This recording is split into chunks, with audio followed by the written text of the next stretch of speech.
E chegando para o Corinthians, o zagueiro, aquele de Santos, Flamengo, estava no Valladolid, na Espanha, e chega como mais um reforço aí para este Corinthians. 30 anos para o Gustavo Henrique.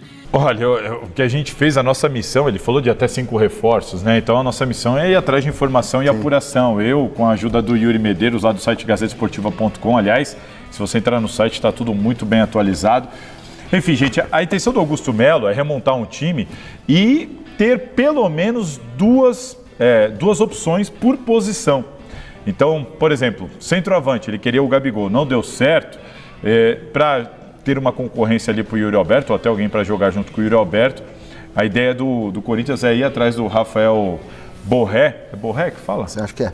Rafael Eu Borré, falaria assim. colombiano, está lá na Alemanha, foi muito bem aqui no River Plate, né? Ele pertence ao Werder Bremen, está emprestado ao Frankfurt. Enfim, o Corinthians quer tentar trazer o Borré para o Corinthians agora, quer tentar trazer. Ele estava já em negociações meio avançadas com o Internacional e o Corinthians entrou na parada. A informação que eu tenho é que ainda não tem proposta na mesa. O Corinthians procurou um empresário e falou, olha, temos interesse, vamos conversar, como é que é a situação dele, e o Corinthians vai tentar, vai acabar atravessando o Internacional e vai tentar trazer o Borré. Isso é um fato consumado. O outro atacante já é um cara mais liberado, é o Luiz Henrique, do Betis. Esse daí o Corinthians tem mais otimismo em trazer, é um jogador um jogador caro, um jogador bom, valorizado. E o Betis quer fazer uma negociação em definitivo. E se for por empréstimo, o Betis quer deixar ela com obrigação de compra ao fim do empréstimo. É isso que o Corinthians está tratando. Vindo um pouquinho mais para trás, Eric, volante do Atlético Paranaense, ali, 26 anos, destaque do Atlético Paranaense, tem contrato lá. O Corinthians já ofereceu 5 milhões de euros, o Atlético disse não, o Corinthians parece que subiu um pouquinho a proposta, o salário interessa. Enfim, o que importa aí nessa questão do Eric é que o Corinthians quer o jogador, o Atlético está fazendo jogo duro, só que o jogador quer vir, ô Silvestre. O empresário deu uma entrevista, falou em on, que o jogador quer, o Atlético não quer, tem o direito de não querer, mas o jogador tem o direito de querer sair. E ele quer sair, ele quer vir para o Corinthians. Isso aí o empresário deu falando em on aqui, ó, em entrevista. Paga a multa e vem. Então, assim, o Corinthians já fez uma boa proposta. Então, assim, eles vão ter que tentar chegar num acordo lá, mas o Corinthians tem ao seu favor o fato do Eric querer vir jogar no Corinthians. É um ponto importante. Meio sem clima lá e tal. Tem o Caio Alexandre, do Fortaleza, volante também. Aí é difícil, porque a concorrência é pesada. Né? Palmeiras tentou, não conseguiu. Flamengo não desistiu. Sim, mas não conseguiu. E tem Flamengo e Fluminense em cima com proposta. Mas a informação que a gente tem é que o Corinthians sabe que é uma negociação difícil, mas vai atrás, vai tentar trazer o Caio Alexandre. Pode fazer uma pergunta? Digo. Só falta um, posso falar mais um? Conclua. Gustavo Henrique, lembra do zagueiro? Poxa. Jogou com o Lucas Veríssimo, inclusive eu fui setorista, quando os dois eram bem jovens e subiram lá no Santos. Ex-Flamengo, está no Valladolid, viria em tese de graça. O Corinthians acertou ali luvas, salários e tal, mas esse está tudo certo, viu, gente? O Gustavo Henrique será jogador do Corinthians. Vem já para fazer exames médicos e assinar contrato de 2 anos com o Corinthians. Ótima contratação, o Corinthians montando ali uma zaga. A zaga fica com Veríssimo, Gustavo Henrique, nossa, muito boa. Raul Gustavo, Caetano e o Félix Torres. Aliás, eu vou falar mais da dupla de zaga, para mim muito boa. Dupla de zaga. Mas a dupla deve ser Félix Torres e Veríssimo. Acho que não sei se o Gustavo Henrique vem para ser que seja, mas tendo o Gustavo Henrique para entrar também numa necessidade. Não tem nada a ver, viu? Muita gente achando, tá embaçado lá com o Félix Torres. Com o Félix, a questão é que precisa depositar a primeira parcela, tá? Ele deve vir mesmo, não deve melar nada, mas enquanto não depositar a primeira parcela, o Santos Laguna vai dar uma segurada. Desculpa. Mas a pergunta que não quer calar, porque contratação de verdade para mudar patamar seria Gabigol. Essa seria a contratação para arrebentar com a boca do balão e mexer com o universo do futebol aqui no Brasil. Alguém está mentindo nessa história. O presidente do Corinthians disse que estava tudo apalavrado, acertado, né? E que não podia esperar mais. Não, apalavrado não. Ele reclamou que não tinha resposta. Não, foi isso que ele falou mesmo. Já estava tudo acertado. Não, ele reclamou. A gente vai ouvir a sonora. A do Gabigol a gente vai ter uma sonora no programa. A gente vai ter hoje ainda? Porque o empresário do Gabigol disse que não tinha nada. Vocês já falam sobre isso. Que sequer teve uma proposta. Então alguém está mentindo nessa história. Vamos ouvir então o Gabigol, o diretor? Vamos ouvir então o que o presidente falou também sobre o atacante do Flamengo. Quanto ao Gabigol, eu sempre deixei claro que ele tem nossas características, é um jogador que está vivendo um momento diferente no Flamengo, que poderia sim nos interessar, por que não? É um grande jogador, todo grande jogador interessa ao Corinthians.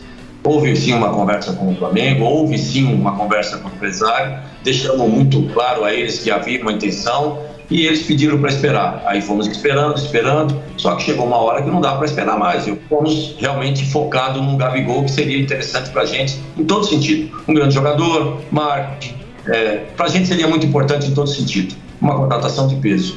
Deixamos sim aberto, só que a gente tinha um tempo para poder esperar. E esse tempo não aconteceu, não fomos respeitados, e aí eu preferi desistir e daí para frente monitorar um outro plano A que nós temos, porque todos os atletas... E aí, Silvio? Um outro plano A foi bem malandro, hein, Augusto? Não, nessa aí, não sei, tá estranha essa história, me parece que jogou mais pra torcida do que qualquer coisa. Agora, esse patrocínio de camisa do Corinthians aí tem que bater palma, né? Eu não sei se a gente vai falar disso um pouco mais pra frente. Aí sim, porque esse é o nível do Corinthians, né? Não dá pra ficar... Demorou, inclusive, demorou. O maior patrocínio de camisa... Pô, eu tô dando spoiler aqui, então eu depois do Gabigol para você falar do Gabigol. E foi tudo sem querer aqui, porque eu não vi o espelho do programa, juro. Eu tirei já o ponto e não vi o espelho do programa, então é com você. Vamos fazer o seguinte, fala do Gabigol, que você tava falando do Gabigol, e aí a gente já chama essa daí alguém tá mentindo nessa história. Porque o empresário Mas por que disse... você tá achando Porque que o empresário do Gabigol deu uma entrevista nas últimas horas, eu tava ouvindo, dizendo que não teve proposta pelo Gabigol. Teve uma conversinha aqui, outra ali, tá, mas não teve uma proposta, não chegou a proposta. Eu qual falei é o plano? com o empresário Qual dele é o que esquema? também me negou. Ele também me negou, ele disse que não conversou com a diretoria do Corinthians. Então como é que o presidente fala que estava tudo encaminhado, que a gente demorou para chegar uma resposta? Resposta do quê? Eu entendi o que ele quis dizer é o seguinte, todo mundo era sabido do interesse do Corinthians pelo Gabigol. As reuniões com o Marcos Braz aconteceram, fato, né? O Corinthians esteve com a diretoria do Flamengo, eles inclusive estavam negociando outros jogadores. Sim. Podia o Fausto, podia vir o Thiago Maia. Eu falei com o staff do Thiago Maia que me confirmou que, olha, ele até vê com bons olhos. Isso, então, estava rolando a negociação. Essa daí pararam? Essas daí? Pararam. O que foi passado para mim até me causou Thiago espanto, Maia tá? Mas eu perguntei diretamente pro Augusto e ele falou, tava tudo atrelado, então não vai vir ninguém. Então, assim, acabou a história de Thiago Maia e tudo mais. O que me pegou de surpresa, acho que as coisas poderiam ser tratadas de maneiras diferentes. Mas, enfim, agora, o que ele alega é o seguinte, poxa, a gente foi lá, a gente manifestou interesse, tudo bem, pode não ter tido a reunião ali com o empresário do Gabigol, que disse que não teve, mas o Augusto disse, teve uma conversa e o Gabigol sabia que o Corinthians tinha interesse. O Flamengo teve conversa com o Flamengo. O que incomodou o Augusto é ninguém resolver nada. Ninguém queria ficar mal com a torcida do Flamengo. Todo mundo queria, vai lá, beleza, sai, mas assume você isso aí. É você que diz que quer sair. Aí ficava esse empurra. Falta muito pouco. Esse ano a janela fecha dia 19. A pré-temporada tem 2 temporadas. Eu acho que o Augusto foi bem, olha, todo mundo aqui sabe o que eu quero, eu cheguei, fiz proposta. Vocês não resolvem? Coisa, Salazar, eu tenho que seguir a vida. Pra mim, um negócio desse tamanho tinha que chegar com um pacote pronto. Ó, isso aqui, ó. O Gabigol, mas tem que resolver. aqui, ó, o marketing, a grana vai vir daqui, papapá. Flamengo, você topa vender? Beleza, vamos jogar pra torcida desse jeito, que o ciclo acabou. Mas ele disse que isso foi feito. Teve uma conversa aqui, outra ali, você quer contratar um jogador desse tamanho, tem que ser uma coisa mais... Teve uma conversa aqui, porque ele chega com uma proposta e o Flamengo... Não, mas peraí, e se a gente trocar esse propósito? Esse jogador não me interessa. Aí isso começa a deixar o negócio mais moroso. Mas não parece que avançou pra isso, eu acho que não chegou nesse nesse ponto, foi uma conversa inicial. E aí, agora sim, Silvio, vamos falar também, então, o Augusto Melo falou ontem sobre o valor da camisa do Clube de Itaquera. Segundo ele, os números devem ficar ainda maiores em um futuro não tão distante. Olha só. E nós já temos outros patrocínios que nós já estamos conversando, como tínhamos outros também para essas propriedades que eles renovaram, que nós vamos estar conversando a partir de amanhã. E quando até me perguntaram, até num programa, uma semana antes que eu fui, depois de eleito, e eu ainda falei, né? Como sempre estão falando, dizem que eu falo demais, se for falar que eu sou Pinóquio, que eu sou mentiroso, que eu sou isso. Poxa, se a gente está falando, a gente está falando com propriedade. Se eu estou falando para cumprir. Eu sou gestor. O Noro sabe muito bem, como muitos sabem. A partir do momento que você monta uma equipe, eu tenho uma empresa. Na minha empresa, eu contrato as pessoas e coloco uma meta. Se eu não colocar meta para as pessoas que estão trabalhando conosco, elas vão chegar na empresa, vão cruzar os braços e vão ficar lá. Eu, a partir daí, eu coloco meta para os meus diretores. E eles têm que cumprir meta. Eles têm que correr, trabalhar para atingir as metas. E é o que a nossa diretoria está fazendo, atingindo meta. E quando eu falei que a nossa camisa ia valer mais de 200 milhões, deram risada, chamando de mentiroso, que eu falo demais. Está aí a prova. E hoje me perguntaram, sua camisa vai valer 200 milhões? E eu ainda brinquei e falei, só ela vai passar de 200 milhões. Pode ter certeza disso. E vai mesmo. E vai mesmo. Porque o salto que deu com o Master, e aí, ó, a gente que está aqui, a gente critica tanto os dirigentes. Quando o Augusto errar, a gente vai ter que criticar, mas quando acertar, ele prometeu esse patrocínio, muita gente duvidou. É pouco para o futebol brasileiro. Hoje é dia 8 de janeiro e ele já cumpriu. Então, nesse ponto, tem que bater palma, porque olha, o Flamengo acabou de fechar o que era então o maior patrocínio aqui do país, 85 milhões por ano, e o Corinthians passou, mas passou lotado, passou assim, 120, a gente está falando de 120 por ano. Mas o novo patrocinador do Corinthians ainda pagou a multa com a PixBet.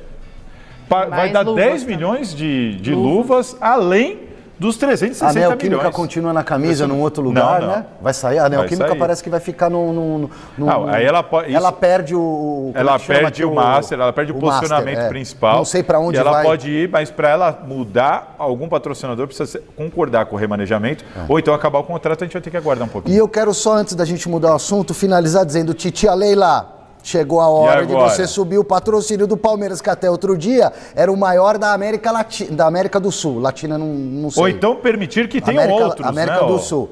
Porque por exclusividade... Não, mas ela disse, se vocês me mostrarem um contrato maior do que o meu de Master, eu empato. Já tem dois maiores. Então tá na hora de empatar. Já tem dois maiores e um é muito maior. Muito maior. Viu como eu não sou vendido e comprado pela Leila, como alguns idiotas falaram aí? Como tem gente que... Vamos lá, gente, olha. Olá, amigos do Sport Center. O Corinthians segue no mercado em busca de reforços para essa temporada. Depois de anunciar o novo patrocínio Master, o maior da história do futebol brasileiro, o Corinthians tem foco agora na contratação de jogadores da linha de frente. Pelo menos um centroavante e um ponta. Por enquanto, 4 jogadores se apresentaram aqui no CT Joaquim Grava. O meia Rodrigo Garro, os laterais Diego Palacios e Hugo e também o volante Ranielli.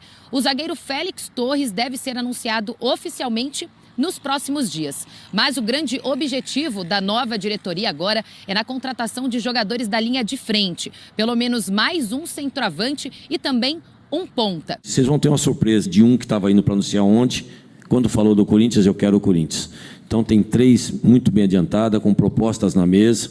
E esperamos fechar o mais rápido possível. A apuração da ESPN levantou que o Corinthians teria se interessado e sondado 2 atletas. Rafael Borré, centroavante colombiano, que joga no futebol alemão e que estaria também na mira do Internacional. E o outro jogador seria o ponta Luiz Henrique, revelado pelo Fluminense e que hoje joga no Real Betis da Espanha. Por enquanto, nenhuma resposta. O Corinthians se interessou, deve enviar propostas para esses jogadores também, mas até o momento não anunciou nenhuma nova contratação. Mas de acordo com o novo presidente, nos próximos dias, os torcedores serão surpreendidos com novos nomes que devem chegar para o elenco nessa temporada 2024. Tá lá no nosso site já a apuração. Gustavo Henrique, chegando para o Corinthians, o zagueiro, aquele de Santos, Flamengo, estava no Valladolid, na Espanha, e chega como mais um reforço aí para este Corinthians. 30 anos para o Gustavo Henrique. E, Renato, pode reeditar uma dupla de zaga de 18, 19 com o Lucas Veríssimo no Santos. Uma dupla que funcionava muito bem, principalmente naquele Santos de Jorge Sampaoli. Às vezes era um trio, o homem mexia lá, a gente conhece bem, mas um reforço interessante. Eu acho que no Flamengo ele não teve tanto sucesso como se esperava, enfim, também andou por alguns lugares, mas acho interessante o Gustavo Henrique, é um bom nome. Tem que ver em quais condições que ele tá vindo, entender por que não estava conseguindo jogar no Valladolid, por exemplo, porque algum motivo tem, mas é uma posição que o Corinthians precisa, perdeu o Gil, perdeu o próprio Mendes também que saiu, então precisava buscar, tem também alguns outros nomes aí sendo trabalhados, mas hoje o Lucas Veríssimo para mim é a grande contratação do Corinthians na temporada, ponto. É o cara que chega e eleva o nível. Gustavo é um zagueiro um pouco mais lento que o Veríssimo, mas é um cara de mais imposição física, tem um jogo aéreo fenomenal, assim, é um cara que na bola parada é muito forte, um cara que tem gol na carreira, gol importante. sim, um bom movimento. Vamos ver. Primeiro ver as condições, como é que tá fisicamente, quanto tá pagando, quanto não tá. Que eu sempre falo, é uma boa contratação? Depende. Quanto tá pagando, quanto tá recebendo, quanto que é a comissão, o clube tem dinheiro, não tem, enfim, vamos ver. O Corinthians também anunciando aí patrocínios de bet, enfim, já também começando a respirar um pouco nesse sentido, né, Renato? Olhar para o mercado de uma outra forma também. Né? Sim, e trabalhar a questão do marketing. Eu acho que o Corinthians nos últimos anos esfriou nesse sentido, né? A reconstrução do Corinthians pós-rebaixamento foi de muita criatividade, de muito marketing, de explorar muito bem a marca do clube. Isso perdeu um pouco nos últimos anos e, nesse sentido, essa diretoria já deu um gás e tá entrando Pix. É que o rombo é grande, que não é culpa dessa gestão, deixando bem claro, é da anterior. Essa daí vai ter que lidar. Só que é importante você lidar com a dívida tendo um time forte, que é o time forte que vai te trazer receita.